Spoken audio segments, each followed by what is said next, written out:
1 KG নেব। 1 KG নিলে 720 টাকা নেবে। 720 টাকা।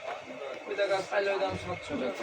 700 টাকা পাইলে দামই তাহলে 700 টাকা, 320 টাকা আমি হাফ কেজি নেব, কিন্তু এটা হলো এটা অকাম হয়েছে, এই জন্য নিয়ে নিই। এই 700 টাকা নেওয়া যাবে? এর দাম হচ্ছে 700 টাকা, আমি 700 320 টাকা কইছি, একটা নিছি। এটা কত? 640 টাকা নিছি, কিন্তু ভিতরে ওই যে মানে এই যে একটা আপনার পোকা পোকা আছে না, পোকা হবে না, পোকা হবে না। ওই যাই হোক মানে একটা কিছু অকাম হয়েছে, একটা পোকা হবে না। এই জন্য নিয়ে আমি না, আমি 600 টাকা পাবেন।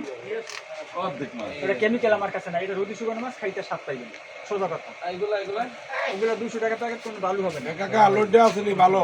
জি ভালো সাদাটা আছে নি লোডটা? আছে। দেখান দি। হ্যাঁ এদিকে এনা যাব না। প্যাকেট চিংড়ি, এটা প্যাকেট নাই।